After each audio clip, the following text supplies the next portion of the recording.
अगले 2-3 घंटे में बड़े अहम फैसले होने जा रहे हैं। वो फैसले क्या हैं आपके सामने रखने की कोशिश करूँगा शॉर्ट लिस्ट करके। पहले तो सबसे पहले खबर ये मैं आपको बता दूँ कि आज पीटीआई का इजलास होना था इस्लामाबाद में इलेक्शन के हवाले से, तो उसमें आकर सरकारी मशीनरी का इस्तेमाल किया गया और पीटीआई की जो आला लीडरशिप थी इसको रोकने की कोशिश की गई और रास्ते ब्लॉक किए गए।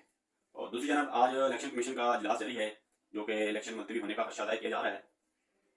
और उधर जो कदरा का कहना है कि इलेक्शन की डेट आगे लेके जाने की कोशिश की जा रही है, जो अहम फैसले मुतवक्के हैं। उधर सेनेट में भी गर्मा गर्मा बहस जारी है कि सिक्योरिटी खदशात की बिना पर इलेक्शन मुलतवी किए जाएँ। जो कबायली इलाके में कल हुआ 2-3 मुसलसल वाक़यात हो रहे हैं, पीटीआई के लिए अच्छे नहीं थे। पिछले 2 बम पीटीआई पे जो गिराए गए, सियासी बम गिराए गए, साइफर गैस का बम गिराया गया और तोशाखाना गैस का बम गिराया गया। वो बम इसलिए गिराए गए कि पीटीआई को इलेक्शन से बाहर किया जा सके। उसमें थोड़ी डिटेल आपको बताने की कोशिश करूंगा।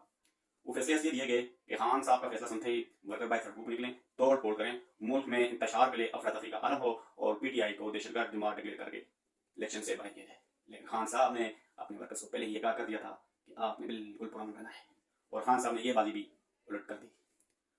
अब राय के मुताबिक एक और पत्ता खेलने की कोशिश की जा रही है पीटीआई के ऊपर, और पीटीआई इसको भी खेलने में कामयाब हो जाएगी। वो पता है कि खैबर पख्तूनख्वा के अंदर सर्वे के मुताबिक इस वक्त वो क्लीन स्वीप कर रही है। जिसने भी सर्वे करवाया है और उन्होंने बता दिया है कि केपीके हमारे हाथों से निकल गया है, वो खान साहब के हक में फैसला दे चुके हैं। केपीके सूबाई असम्बली और नेशनल असम्बली जितनी भी सीटें हैं वो पीटीआई की ही हैं और रहेंगी।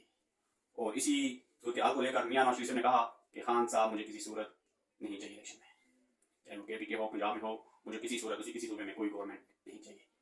तो मियां साहब का भी बड़ा प्रेशर है, वो कह रहे हैं कि खान साहब का ऊपर मजीद दबाव बढ़ाया जाए। तो इसी खदशात की बिना पर जो है इलेक्शन मुलतवी करने की कोशिश की जा रही है ताकि इलेक्शन को आगे लिया जा सके और मजीद गिरफ्तारियां अमल में ला जा सकें। जो बजोड़ में वाक़या पेश आया, पीटीआई का जो टिकट होल्डर था उसको शहीद कर दिया गया और इसी को लेकर सूरत बड़ी खराब है पीटीआई के लिए। पीटीआई वो बात जमात है जो अभी तक इलेक्शन से राय फरारी नहीं जा रही है कि 8 फरवरी को इलेक्शन होने चाहिए और जरूर